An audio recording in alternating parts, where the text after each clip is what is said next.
sa ang interesting, no, ang tambay sa Pilipinas ay totoo sa babae at sa lalaki, sa nanay, sa tatay, sa mga bata. So lahat tayo tumatambay. Iba-iba lang yung style ng pagtambay natin, di ba?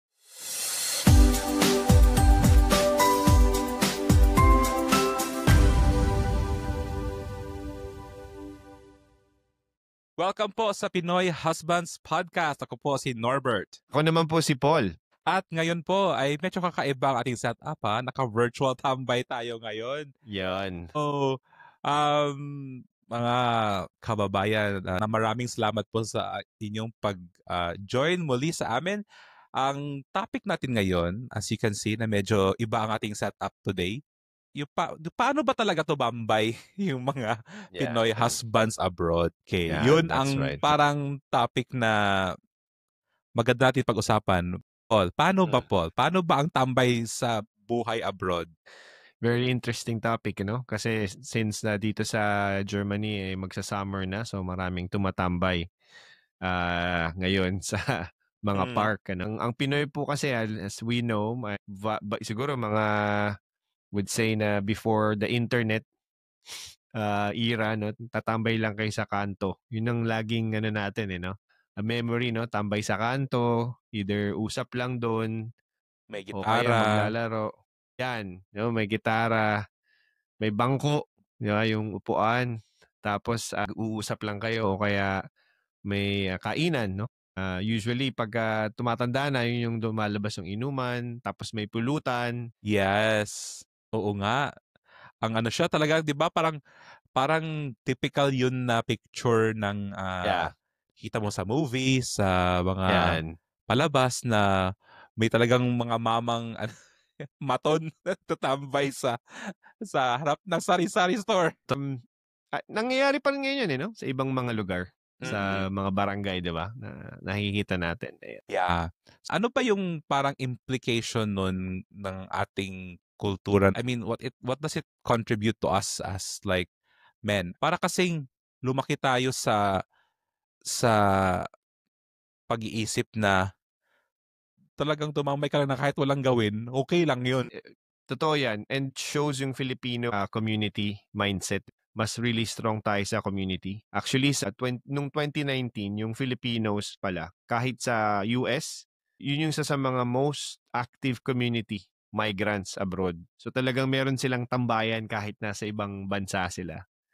Kaya very interesting ang story. And I think yung tambay, merong yan eh. I'm just realizing it now, meron siyang deeper meaning kung anong sabihin ng tambay. O kasi 'di ba, ngayon nakikita natin na yung pag sinabing tambay ka lang, nagiging siya, lazy, parang terms Parang of lazy negative, diba? culture, 'di ba? Oo. So, I think isa sa mga dapat nating i-research, no, is ano nga ba talaga yung ibig sabihin ng tambay or ano yung root word niya. Ipo-post natin 'yan, ma'am. Ito guys yung Ipo-post ko sa edit kung ano yung sabihin ng tambay. And yung bang sa sa experience mo, ang tambay lang ba talaga is kanto or you've also done something else na pwede mong sabihing tambay? Well, parang classic version yun ng tambay, 'di ba? Yung sa kanto lang. Talaga I think lumaki ako na hindi naman talaga ako tumambay sa kanto. Pero yun na, nakikita mo yung mga tao. May nakikita kang mga parang ibang yung na nagtatambay doon. Pero depende din yun sa saan ka lumaki, 'di ba? I mean, when I go to the province, kasi doon parang lahat ng tao lumalabas pag hapon at nakatambay lang, Parang nagmi-miss out ka kapag wala ka doon. Actually, pag merienda time na, so yun, parang masaya, iba ang klase ng tambay sa probinsya din. Sa akin naman, negative connotation yung word na tambay kasi parang, di ba, may professional tambay nga, parang talagang walang magawa. Professional tambay, yeah, that's nice. To some extent, probably it's true. Pero, parang feeling ko naman na on the positive side, may nadudulot talaga siya na para bang security din na alam mo yung may mga depende kasi pag mabuting influence, hindi naman siguro kayo nagtatambay everyday. Ibang usapan na yun. May may kaakibat na, kaakibat ha, what a word. May Big time, bro. kaakibat na parang benefit, of community na Pag may Yes. pinagdadaanan ka, may problema ka talaga, pwede mong yun yung parang venue na air out Yan. mo yung Totoo. yeah. I think, isa sa mga nakikita ko na benefits na hindi natin nasasabi usually sa ibang bansa, no, is yung depression ng mga Pinoy tsaka or parang kalungkutan. Wala masyado dahil sa tambay.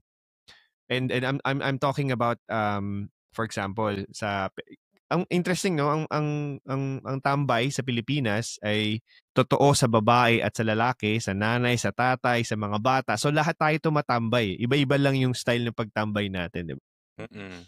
Ang napansin ko, for example, sa mga nanay na yung asawa nila nasa abroad, no, yung kalungkutan hindi masyadong lumalaki kasi meron silang kapitbahay na pinag-uusapan lang yun. Laging tumatambay. Pagka Mm. tanghali, wala yung mga bata, wala magawa, malinis na yung bahay. Pupunta sila doon, magkukentuhan lang sila. So parang may process, no? Parang napaprocess na. Napaprocess yung problema kasi nailalabas mo, di ba? So yun yung isang sa mga benefit na nakita ko. Doon lumalabas yung sa term ng Pinoy na one bottle, di ba? Pag sinabi mong one bottle session, alam mo na merong pinagdadaanan yung kasama mong Oo. kainuman, di ba? O hindi mo na parang para din sa parang hindi mo na kailangan ding ano ba yun, kukulitin at talagang alam mo na may ito may sasabihin na ano na naman kaya ito, no? So parang ina-anticipate mo na Yan, totoo okay. yan. So handa kang makinig. I think maganda 'yun, especially siguro sa mga lalaki kasi hindi naman tayo naturally kumbaga hindi gano'n kadali mag-express ng emotion at feelings, 'di ba? Parang Yes. kailangan mo pang hugutin from a very deep well. Yan, oo. Kailangan pa ng alcohol para para ma-unlock yung mga defenses tsaka mga concerns, di ba? Yeah, feeling ko hindi naman siguro 'yun talagang parang 'yun lang ang ano ba 'yan, nakakapaglabas ng mga Hmm? saloobin. Pero kasi parang ano siya, 'di ba, parang may level of trust din. And siguro 'di lang tayo talaga gusto na parang awkward or gano'n. So ang dali kasing itago ng deep emotion behind a drink. Hmm. Kahit na kape 'yan, whatever Yeah. drink, juice.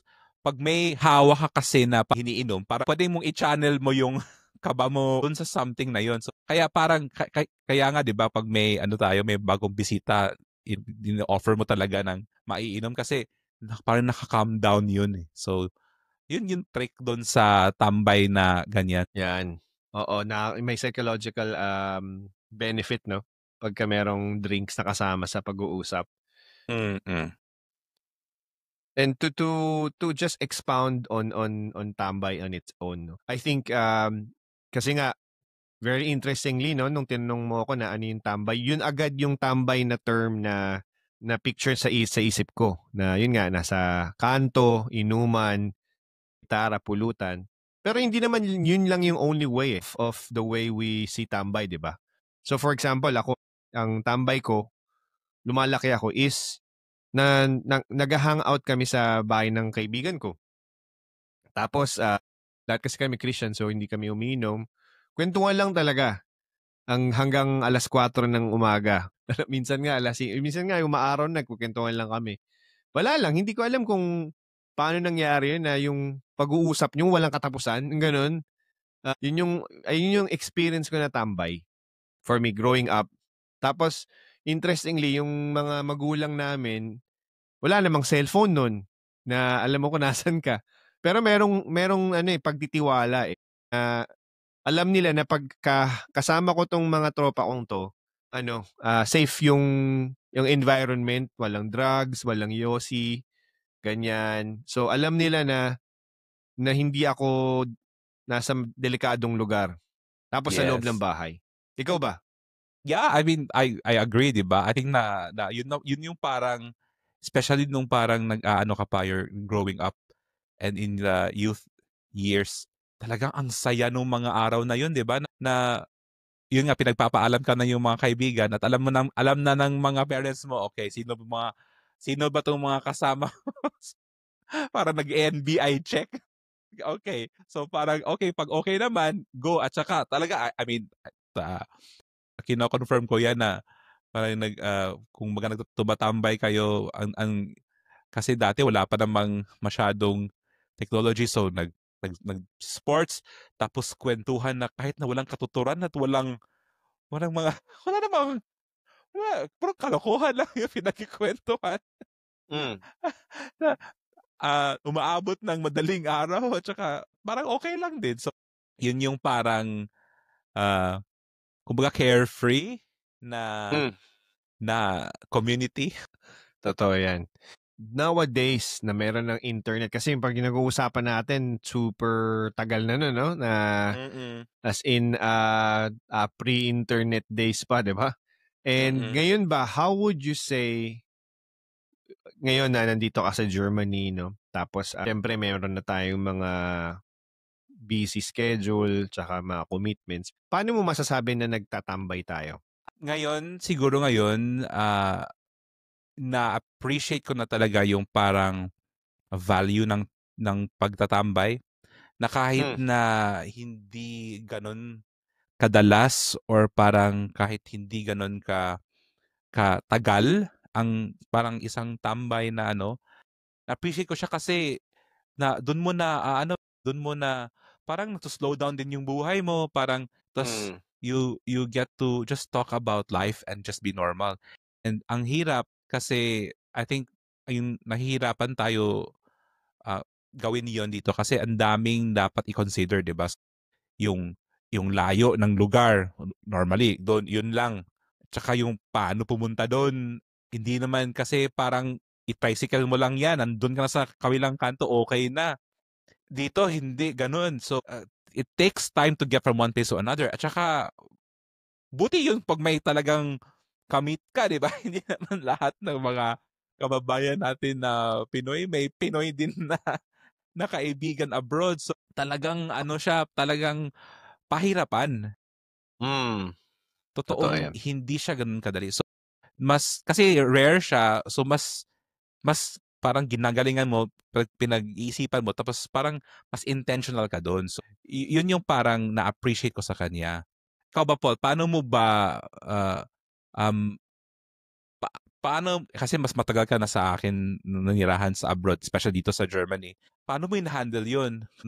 Yeah. Paano ba yun? Paano ganap sa iyong side? Simula nung nag-asawa ako, Norbert, no? Hindi na ako tumatambay. Wow!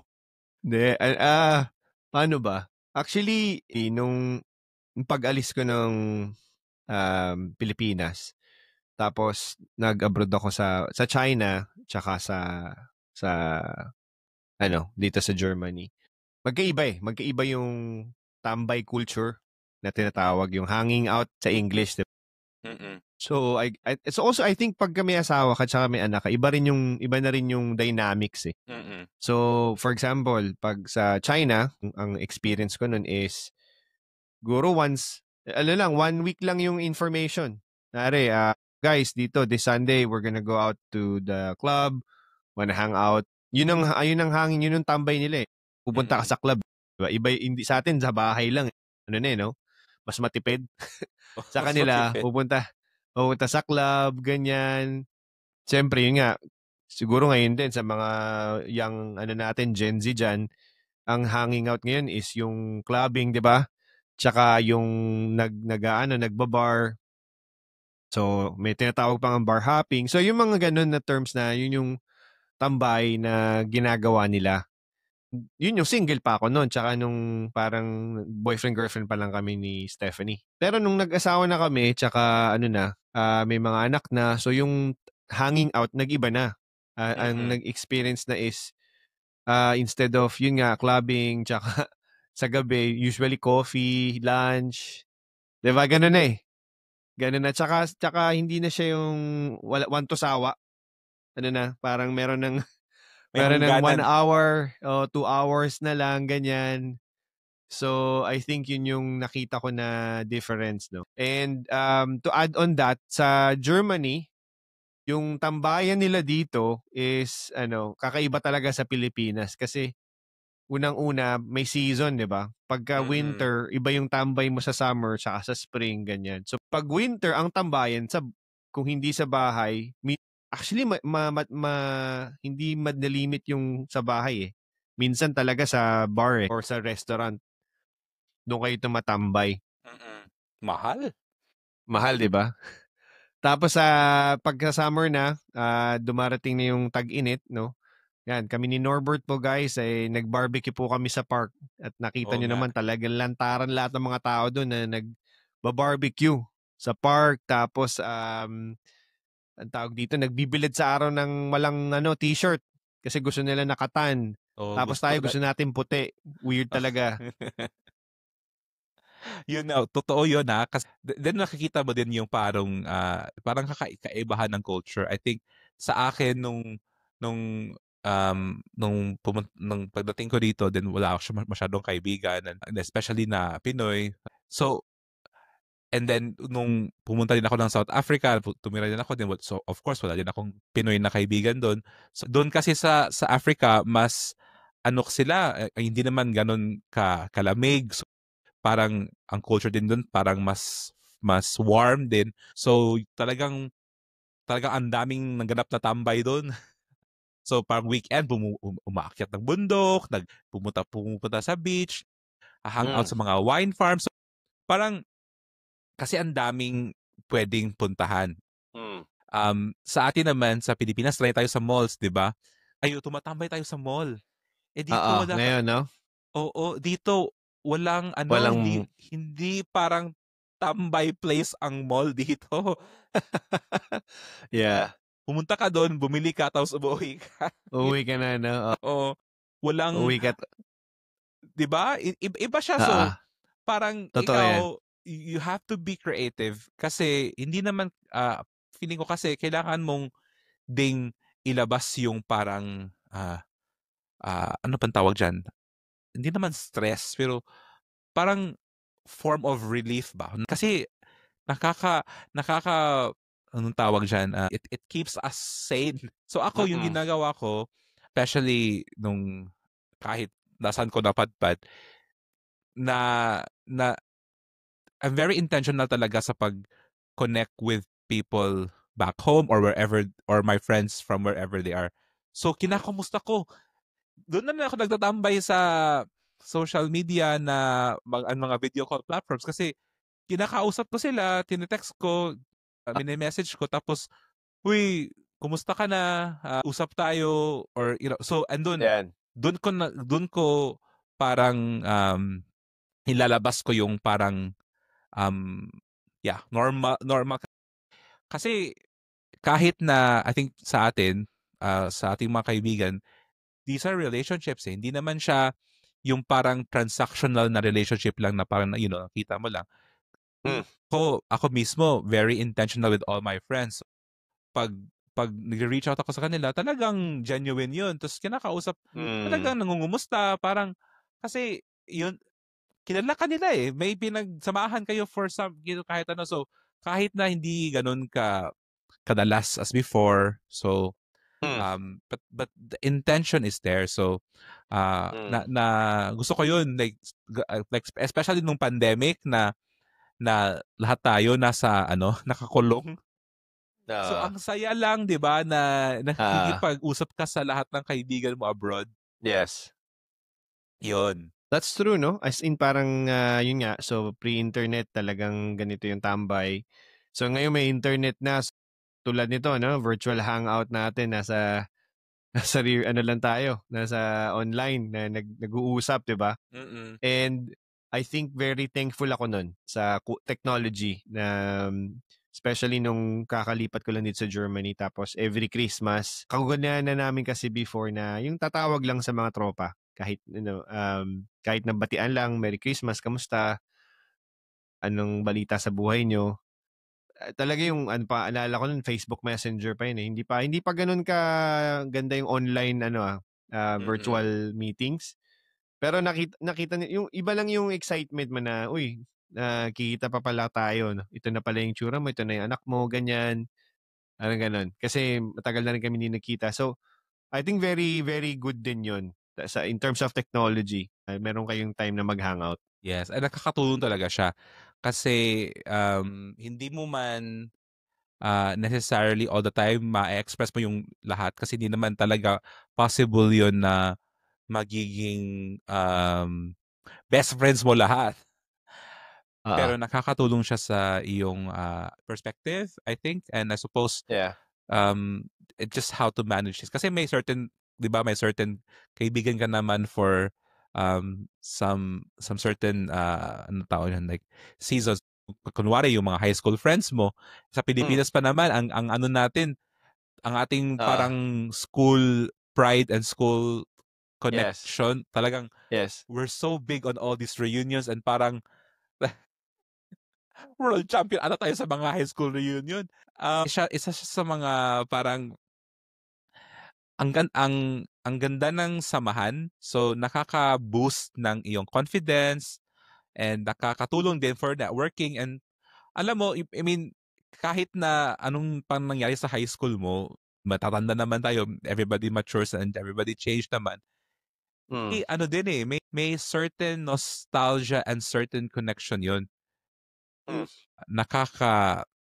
Kumbaga, yeah, it just puts things into perspective and helps you, yeah, become more calm and relaxed, I suppose. Yeah, that's true. And I think community is actually very important mental health wise din, no? Para sa ating next episode, guys. I think very important talaga to hang out and to spend time with your friends na alam mo na gusto mong makita or makakonect again and to connect that to our ano lang no to our wives na foreigners no how would you think na they see that do we have the same kind of values in terms of pag nagtatambay tayo or pag tumatambay tayo at pag tumatambay sila.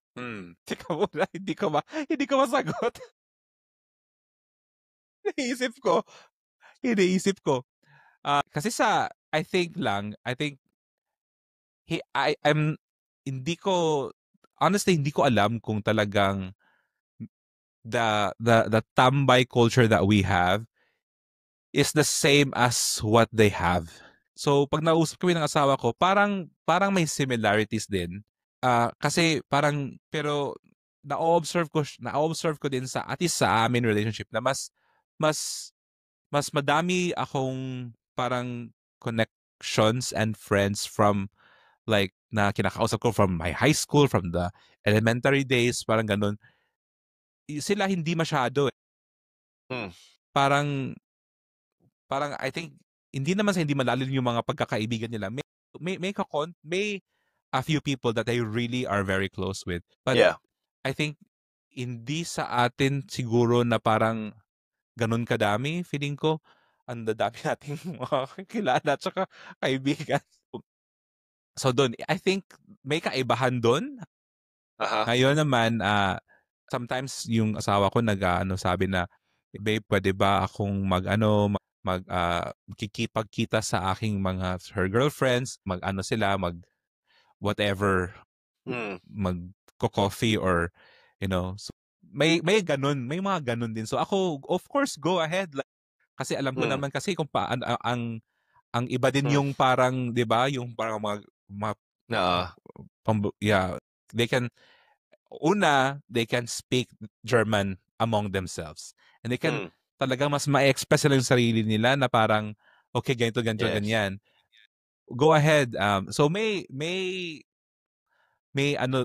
benefit talaga siya. So na-observe ko na pagkatapos ng mga kanilang hangouts, talagang masaya yung wife ko. Mm. Parang bang na mas magaan yung Na-unload, no? feeling, So maganda That's true. yun. That's true. That's true. It's really good. I think also totoo din yan sa asawa ko no? Na yun nga, mas konti yung grupo pero parang mas more, I would say, intimate yung ano Mm-mm. nila, mga relationships nila. Kasi doon ko napansin yung difference nung tambay culture ng dalawang, European tsaka Filipino culture na sa atin parang andaling tumambay 3 times a week, 'di ba? Or sometimes minsan nga almost every other day tambay lang kayo or tatambay ka dito sa grupo mo nung high school, tapos ito tambay ka sa grupo mo nung college, ganon, tapos kapitbahay mo, yung ganon. So minsan, syempre, ang daming time na nawawala doon. Tapos hindi naman really deep yung nagiging connections nyo. Kasi parang lagi siyang nandyan. So minsan, yung mga napag-uusapan nyo, hindi na ganun ka-valuable. Minsan chismis, lumalabas doon, di ba? So, I think din yung parang balance eh. Once, sa kanila, siguro kailangan nila ng more interactions pa. Hindi naman siguro na okay yung laging once a year lang kayo magkita. Parang, if possible naman na mas magkita kayo Mas ng regular, oo. mas regular kahit every quarter, ganyan. Sa atin naman siguro bawasan natin kasi sobrang dami naman nung pagkikita natin na minsan shallow na lang. I think importante din yung talagang you have to choose yun nga, I think yung friendship and we really need to probably have another topic about friends on its own kasi I think yun yung issue siguro ng mga foreigners sa atin na parang we easily hang out with anyone di ba? Parang sige lang. Tapos ang question is anong value nun? So parang siguro sa kanila hindi na napansin na sa atin gusto lang natin talaga mapagkwentuhan, gusto lang natin na mag-coffee. Pero para sa kanila ano yung gusto mo makuha sa why are you investing your relationships to that person? Do you wanna parang meron lagi agenda na gusto mo ba na maging close kayo or gusto mo ba na makakatulong ba siya sa personal growth mo? Yung ganon. So, doon ko napansin na may value nga naman na parang choose your friends and people you hang out with. Kasi, for me, importante na kung sino yung mga nakaka-hangout ko, gusto ko yung value ko or personal growth ko nandun. Whether that's leadership, whether that's business, whether that's, my spiritual life. Kasi, very important yung proximity. Yung sasabi nila, you are the average of the 5 people that you hang out with, sabi nga ni Tony Robbins. No? Wow. So I think that's how I would draw the line. How about you? Yeah, I agree. I think may isang famous na kasabihan na show me your friends and I'll show you the future. Kahit Yeah. sa Bible nga may ganun na in times of adversity a brother is there, is even stronger than in I think Proverbs 17:17 ata yan na a brother is there is stronger than when in times of adversity. Parang ganun. So, pina-paraphrase ko lang po yun. Huwag niyo akong doon. Okay, quote. But Proverbs 17:17 yun. So, that truth is very strong and powerful, and I think personally for me okay lang naman ang parang tambay na parang walang agenda. Siguro I would say na parang I think in our culture, in our context, parang okay yun kasi we do have that purity in us na openness. It's just the way we get to meet new people and be more involved in their lives. But iba din yung parang intentionality of nurturing and developing friendships. And I think especially pag nasa ibang bansa ka, alam mo na may iba ka ng pinagdadaanan na hindi necessarily maiintindihan ng mga tao sa lugar na yan. Parang kahit lang yung comfort of hearing the language, the comfort of ourselves without judgment from, na parang nagmukha kang tanga pero okay lang kasi di mo naman talaga alam, 'di ba? So, pero parang yun it's very comforting, 'di ba? Yeah. And that's why ipaglalaban mo talaga yung relationships that really add value. And hindi naman yung parang give and take yun kasi, 'di ba? Hindi naman pwede na ikaw lang nagbe-benefit kasi hindi parasite ang tawag doon pag isa lang nag-benefit. So, ipaglaban at saka ipag-really parang alagaan and I think yun ang importante doon kasi para mag-grow din and it benefits us as husbands. It makes us more calm and patient. It benefits our wives It benefits our Yes. community and yeah, our life in general. Yeah. Magandang key takeaway yan na to really spend time with friends, no? As a husband, Pinoy. And yung mga Pinoy husband, hayaan nyo rin pong tumambay yung mga asawa nyo sa mga kaibigan nila. At I think that's very important takeaway. Yes. Bata ang ganda nating virtual tambay today, ha? Siyempre, bro. Sige. So, ano ba ang ating challenge ngayon sa ating episode na ito? Speaking of tambay, Paul, ano ba ang ating pwedeng gawin para sa ating mga Pinoy husbands? Pinoy husbands, we challenge you na tumambay. Kung Pinoy husband po kayo na OFW, so gawa naman kayo ng virtual catch-up session ng mga dati nyong kaibigan sa Pilipinas o ng kabag-anak nyo. Kahit 30 minutes lang, no? Walang agenda. Yung bang talagang catch-up lang para mag-retain yung connection with your friends. I think that's a good application ng ating conversation today. Yes, that's good. That's very, very good. Yes po. Tumambay na ng walang agenda, talagang mangumusta lang kasi di nyo po alam kung ang power nun, especially, this age and time. Yan, totoo.